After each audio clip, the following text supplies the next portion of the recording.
एखन अपनी सब सुन रहल छी आरपीआर रिकॉर्डिंग स्टूडियो कीजिए उमेश प्रस्तुति कीजिए उमेश सुखीपुर बाजार कोना कटबो तोरा बिनु दिन पागल के जय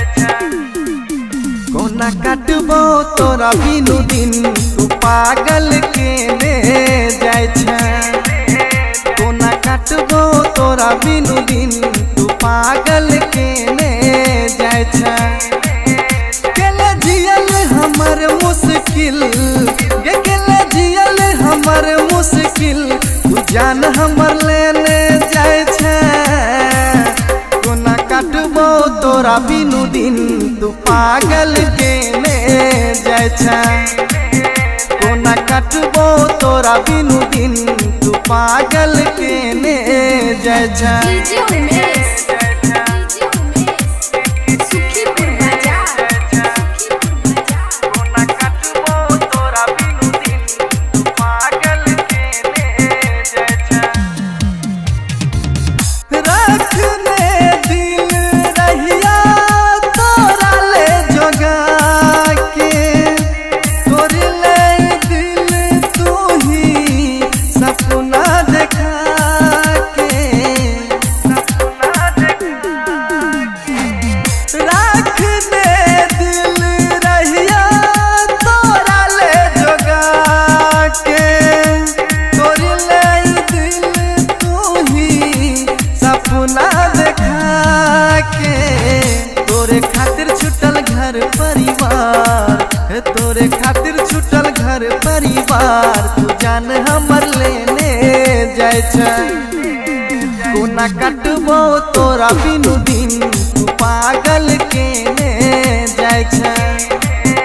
कोना कटबो तोरा बिनु दिन तू पागल के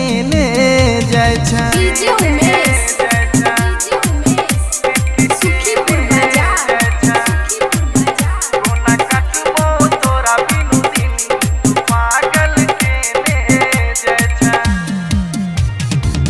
संग संग तुरिया हमर उरे तै मजाक गे तू ही बताने रनिया देबो की जवाब गे देबो की जवाब संग संग तुरिया हमर उरे तै मजाक गे तू ही बताने रनिया देबो की जवाब गे